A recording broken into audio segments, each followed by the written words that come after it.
The Don't Pass This By project it focuses on the economic impact of the new light rail coming to the Cedar Riverside neighborhood. Don't Pass Us kan jedhu projectiin kuni kan inni hojjetu dhiibbaanni dinagdee hawaasa Riverside'tiif Cedar irratti fiduudha. The project is a partnership between the West Bank Community Development Corporation and the Somali Action Alliance. Projectiin kuni kan inni wajjin hojjetu West Bank CDC fi Somali Action Alliance wajjin hojjeta jechuudha. The funding for the project comes from something called the Corridors of Opportunity. Horiin kan inni dhufu carraa iddoo tokko Corridor of Opportunity lafa jedhuudhaa dhufa jechuudha. And this is federal funding that's designed to help low-income communities of color be more actively engaged in transportation planning.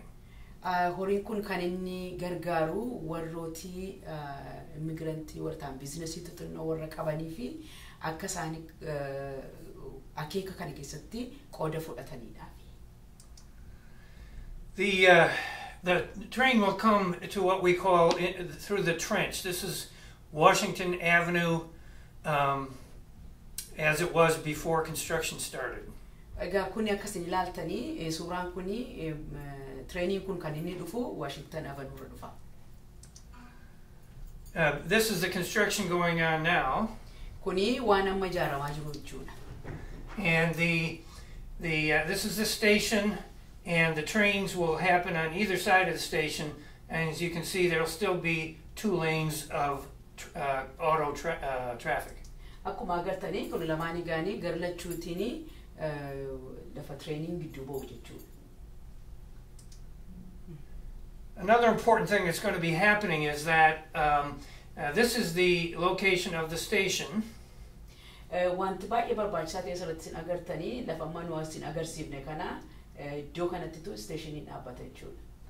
This red line is the area that the city and the county would like to see be highly developed with new buildings. Sarara diimaa kan inni sin agartan kuni lafa itti mootummaan yookaanis immoo katamaan kuni lafa itti mana ijaaruudhaaf yookaan waan adda addaa gochuudhaaf itti sararate jechuudha. Their plan calls for 4 development sites near the station. Kan isaanii irratti ijaaruudhaaf yookaanis immoo hojjechuudhaaf irratti pilaanii godhanii iddoo arfan kana akkuma sin agartanii bifa samaayawaa qabatee jiru jechuudha. And then several other development sites nearby. Iddoon adda addaas immoo sanarraa kan fagaate yookaanis immoo dhiyoo naannaa sana kan ta'e bifa wayiniidhaan kan isin agartan gara fuulduraatti kan ittiin hojjetan jechuudha. This is what the trench looks like now. This is Cedar Avenue Bridge going over the road. Kuni riqicha kan Riverside Avenue kan railroad sanarra kan deemudha jechuudha amma. This is what the city and county would like to see happen. Kuni kan warra mootummaanii gara fuulduraatti yookaanis immoo katamaan kuni kan inni countiin kuni kan inni irratti hojjechuu barbaadu akka ittiin akka mul'atudha. As you can see, significant new buildings would be built where there's now mostly grass. Akkuma sin agartanii building yookaanis immoo manni kan inni ijaaramu lafa amma marga ta'ee jirudha, lafa duwwaa ta'ee jiru irratti kanatti ijaarame jechuudha. This is a model done by architecture students at the University of Minnesota. Kuni barataa University of Minnesota keessaa nama baratu tokkotu akkasittiin gara fuulduraatti kana fakkaata jedhee kan inni fakkeetti agarsiisudha. And as you can see, they think there's a lot of new development that could occur along the light rail, the new light rail. Akkuma sin agartanii karaan inni gidduu ba'u kan railroadiin kuni kan inni gidduu ba'u naannaa isaatti manootii adda addaa projectii adda addaatu akka ijaaramuudha kan inni ilaalaa jiru asirratti. This is Cedar Avenue. Kuni Cedar Avenue'dha. Karaa lafa Cedar Avenue irra darbu jechuudha. Red Sea restaurant is here. Galaanni diimaa manni nyaataa hin agartu. Coil Center is over here. Hawasa kani coil warri hawasati central lafasanitti walitti qabamanidha jechuudha. All of these brown buildings are brand new. Warri nu agarru kun amma bifa bunaa qabatanii warri jiran kun hundumti isaanii warra ijaaramanidha jechuudha, haaraadha jechuudha. So there will be a lot of development according to this plan. Kanaafi akeeka kana keessatti wanta baay'ee wanta haaraa waan adda addaatti ijaarame jechuudha.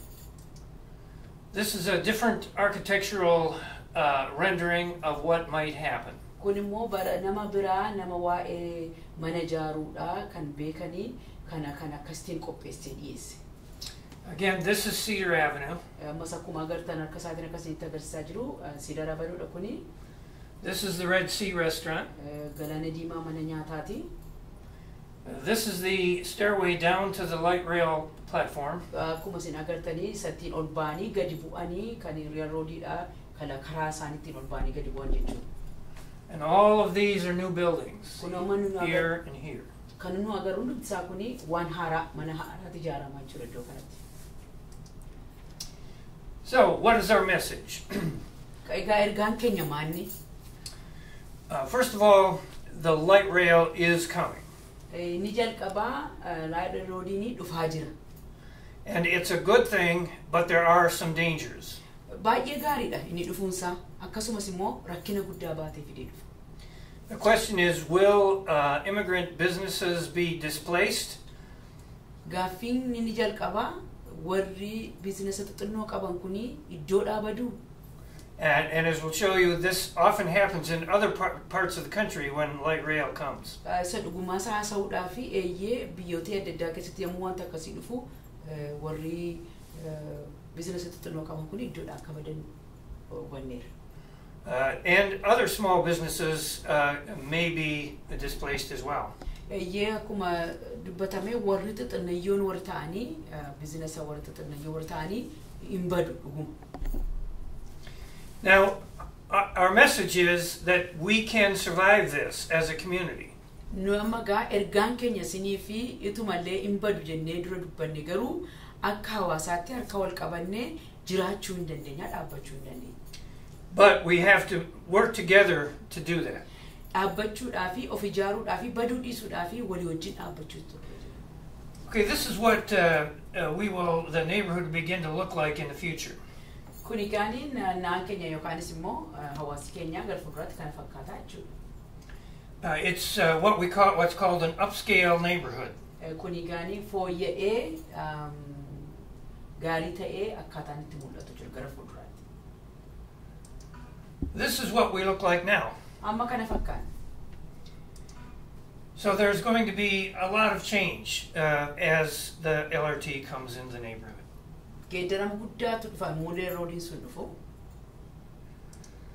Now the basic thing that we need to understand is that the things we love most about this neighborhood are not necessarily the most profitable.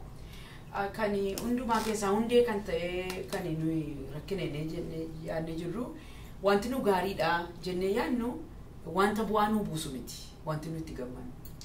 And what we'll show you that in many cases the light rail transit tends to push out existing businesses, and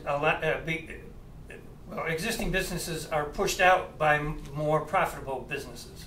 Kani gara wanta daddarraa akka hubannetti yookaanis immoo rakkina daddarraa akka hubannetti yommuu railroadiin kun garuu warroota xixinnoo kana gadari'eetu warri gurguddaan dhufanii lixanii warra xixinnoo balleessu jechuudha. An example of what light rail does is in Dallas, Dallas, Texas, and let's go ahead with that. Fakkeenyi ni tokko fudhannu Dallas railroadii keessatti rakkinni hawaasa Dallas keessa jiran irratti fide harka dhibbatti qabeenyaa yookaanis immoo manooti irratti horii dabale. It was completed in 1996. Bara 1996 raawwate. And the property values doubled, increased by 100% between 1994 and 1998. Manootiin yookaanis immoo naannaa sana kan jiran qabeenyaan hundumtuu harka dhibbaatti itti dabalee giddu galeessa 1994 fi amma 98. Another example is in Seattle, Rainier Valley. Fakkeenya tokko immoo Seattle keessa Rainier Valley kan jedhamu iddoo tokkotti jechuudha.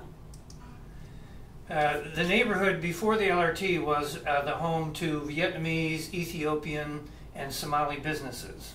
Utuu leerni suni tun dhufin dura iddoon suni kan warra Vietnamese, Ethiopian, Somali business ture. It was the most diverse neighborhood in the Pacific Northwest at the time. Naannoo sanatti namooti adda addaa bifa adda addaa afaan adda addaatu naannoo sana Pacific Northwest naannoo sana keessatti kan dubbatamu ture. After the LRT came, there was a 40% decline in the minority-owned businesses. Ega LRT sun dhufe yookaas modern road sun ega galee harka 40tu businessini gara booddatti deebi'e. There was an 87% increase in property values within a quarter of a mile of the station. Naannaa sanatti immoo warrooti manootii ijaaramanii jiranii harka 87 ol ka'e. Another example is San Francisco Mission District. Akka gara biraan fakkeenyi immoo San Francisco iddoo jedhamu Mission District lafa jedhamutti. It's home to more than 50% of the city's Latino community. Harka 50 kan ta'e hawaasa kan Latino turan. An influx of high-income residents in the 1990s. Harka horii isaanii kan inni ol ka'u keessa bara 1990 keessa. And by 1998, half of the immigrant businesses were gone. Gaafa waggaa 8 booddee gaafa 1998 warrootiin xixinnoo ta'an hundumti isaanii hin badanii. It was in 2004. It was described by Vanity Fair magazine as the hippest street in America. Iddoon sun egaanii egaa wanti hundumtuu darbee warri biizinasii xixinnoonis badanii booddee Vanity Fair magazine kan jedhamu iddoo sanatti 2004 iddoo sanatti dhaabbate jechuudha. One of the owners that had been there for many years saw a 63% increase in his rent. Namni tokko iddoo sana keessatti kan durii hojjetaa ture hoteela kan geggeessaa ture harka 63ti baasii mana isaatiitti dabalame. Another example is Portland's interstate corridor. Inni gara biraan immoo Portland keessa interstate corridor kan iddoo jedhamu tokko. The way it works is that the transit station attracts higher income people. Wanti iddoo sanatti ta'e kan transit stationii kanatti kan namoota horii qabantu horii gurguddaa qabantu achi dhufe. The higher income people attract upscale businesses. Iddoo sanatti gaanii sababii namooti horii qaban achi dhufanii fi achitti dhaqaniitu manootii gurguddaa wanta babbareedaa iddoo sanatti ijaaran. The upscale businesses pay higher rent. Kan akkuma isin dhageessanii gaanii iddoo sanatti warri ijaaramanii baasii manaatii fi gatii guddaa baasu jechuudha. Local business cannot afford that higher rent. Egaa warri xixinnayyoon kanaaf kana hin danda'anii baasii isaa horii warra isaan gurguddaa wajjinii warri xixinnayyoon baasuu hin danda'an. And the cities often help the new businesses that come in, but not the existing businesses. Kan nama dhibu keessa mootummaan yookaan immoo katamaan suni kaawuntiin suni kan inni gargaaru warrooti horii gurguddaa qaban isaanii guddisuu barbaada malee warra xixinnoo kana barbaadu isaa baay'een baasanii waan ta'eef. They do that because they want new businesses and more property tax income. Kan isaan kana godhaniif immoo warra xixinnoo yoo dhiisanii warra gurguddaa kan isaan barbaadaniif sababiin isaa warra gurguddaa sanarraa horii baay'ee argatu kanis immoo income tax isaanirraa argatu warra xixinnoorraa baay'ee argatu. What can we do? Maal goonu? There are several things that we can do and we have done in the past in Cedar Riverside. Wanta baay'ee gochuu dandeenya. Kanaan duras immoo wanti nu hojjenne jira Riverside, Cedar Riverside keessatti. We can do a land bank. Land bank hojjechuu dandeenya. The city can buy land and then sell it to existing businesses. Warri mootummaadhaa lafa bitanii warra biizinasa irratti dhaabbachuudhaaf jedhanitti gurguruu hin danda'u. Affordable parking. lafa makiinaa nuyi dhaabbachuu dandeenyu gatii salphaadhaan. Again, the city can help with that. Warri mootummaadhaa kan nu gargaaruu danda'u. Community-owned mall. Warri hawaasaa moolii mataa isaanii dhaabbachuu hin danda'u. If the community owns a building, it can make sure that the businesses that it wants to stay in the neighborhood can stay at affordable rents. Egaa maal gochuu hin dandeenye karaa gara biraa immoo mana sana ofii keenyaa bitannee ofii keenyaa dhaabuu ofii keenyaa kiraayisuu hin dandeenye jechuudha. Forgivable loans. Forgivable loans kan jedhamus immoo the city can loan money to businesses. Mootummaani horii nuuf liqeessuu hin danda'a. And if the businesses lose money in business, they don't have to pay it back. Yoo yommuu bitatan sana yookaan yommuu horii fudhatan sana gatiin isaanii duraa kufee yookaanis immoo biizinii isaanii duraa kufee akka hin kaffalamne yookaanis immoo akka gatiin sun hin baafanne gochuudhaan akka sanatti gochuu hin danda'ama jechuudha. Forgivable loans were done during construction. Amma inni nuyi horii nuyi inni liqeeffanne jennu kuni gidduu yommuutti karaan ijaaramu sanatti godhamuun hin danda'ama. To help existing businesses survive. Warra jiran kana akka isaan dhaabbataniif akka isaan hojjetan gochuudhaaf. The city could also help the community build some kind of a community center. Akkasumas immoo mootummaanii naannaa hawaasaa ijaaruudhaanii community center ijaaruudhaan gargaaruu danda'a. Now the important thing is that all of these options require political clout because they require money from the city. Egaa kun hundumsaa kan inni ta'uu danda'u warra siyaasa keessatti hojjetanii horii waan barbaachisuu fi isaanitti dubbachuu nu barbaachisa sagalee keenya dhageessuu nu barbaachisa. So we need to speak with one voice as a community in order to convince the city to do these things. Akka hawaasa tokkotti yaada tokkoof qalbii tokkoon yookaan immoo sagalee tokkooni warra siyaasa geggeessanitti sagalee keenya dhiyeessu. Okay, this is what the trench looks like now with the Cedar Avenue Bridge, and as you can see, there is no tax income coming into the city. Akkuma agartan egaa asirraa homtuu waan irratti ijaarames hin jiru kuni lafa railroadiin sun keessa darbuudha riqicha isa kan Washington Avenue irraati kun.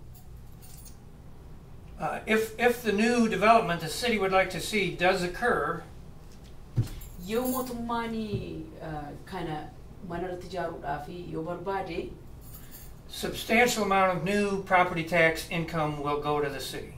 Horii baay'inaan lakkaa'amu taaksii irraa kan isaan funaannatanii gara isaanii dhaqaa jechuudha. Now the community, I think, has the right to expect that some of that income will go to the community. Hawaasi kuni sababii iddoo kana tureef sababii wanta kan isaan irratti ijaaramee fi horiin kuni gara isaaniitti deebi'uutu jira yookaanis immoo ittiin gargaaramuu danda'u isaanii jira. Which will be needed if the existing community is going to share in this prosperity. Yoo kuni gaa kan inni ta'uu danda'u yoo warri kanaan dura iddoo kana turanii keessatti qooda fudhatanii jechuudha. So we probably cannot prevent this change from happening. Egaa geeddarumsa gara akkuma kanaan dura dubbataa turre geeddarumsa gara keenya dhufu kana homaa geeddaruu hin dandeenyu. There's a lot of big forces at play. Wanta baay'ee wanta gurguddaatu keessatti wanta baay'ee keessatti taphata jechuudha. The market forces will tend to make changes. Gabaan hin geeddaramaa. And the city officials and others are very invested in making this happen. Warri mootummaas immoo akkuma beektanii horii baay'inaanii kana geeddaramsa kana keessatti irratti dabalamu. And it's probably unwise for us to resist the idea of prosperity. Nuyi gaanii akka hawaasa tokkotti yaada isa dhufaa jiru kana yookaanis immoo horii isa nu gidduutti yookaanis immoo geeddaramsa isa gidduu keenyatti ta'u kana dhiibuun nurra hin jiru yookaanis immoo jibbuun nurra hin jiru.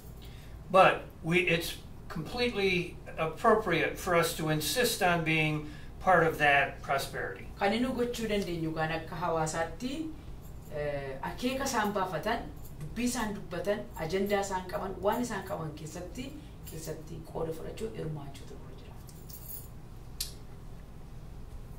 What we need to do is talk among ourselves about what it is we as a community would like to preserve. Akka hawaasa tokkotti kan naannaa kanatti maal qabu barbaanna, maal tursuu barbaanna, maal akka hin jinne barbaanna, maal akka hin banne barbaanna. Then we have to talk about what we want to ask the city for. Egaani amma aree karaa yaada mataa isaatiif iddoo tokkotti walitti qabamee maal dhiyeeffachuu barbaanna gara warra mootummaa kanaatti, warra geeddaramsa fiduudhaaf jedhu kana, warra horii baay'ee dhangalaasuuf jedhu kanatti maalitti dhiyeessinu, yaada maalitti kenninu. And when we do, we have to speak with one voice. Gaafa kana moon dhiyeeffanna jennu yaada daddafa facaadhaan yaada lama sadii nutu ta'in hafuura tokkoof yaada tokkoon qalbii tokkoon sagalee tokkoon dhiyeeffachuutu. And that includes all the various communities that live in Cedar Riverside. Kuni gaa nama tokko nama lama miti yookaanis immoo warra migrantii warra maalii duwwaatu ta'in hundumti keenya warri community kana keessa yookaanis hawaasa Cedar Riverside keessa warri jiran hundumti keenya gadi tokkotti dhufnee yaada tokkoon dhiyeeffachuu. So we are inviting you to join us in this. Egaa kanarratti akka isinii nu wajjin suwwaamaa jirra gara keenyatti akka nu wajjin taatanii dubbii kana dubbattanii fi. You can go to our website at www.don'tpassusby.org. Egaa gara kanatti kan inni suwwaamnu adaraa iddoo websaayitii keenya kadhattanii www.don'tpassus.org kan jedhu kadhattanii. And we also will have focus groups that you can sign up for and participate in. Akkasumas immoo kan iddoo tokkotti walitti qabamnee walii wajjin kan hin dubbanne jennu namoota tokko walitti waamuudhaaf jenna waan ta'eef isarrattis immoo akkasiin maqaa keessan galmeessitanii walgahii kanatti akkasiin argamtan isin affeerra. So please join us in any way you can.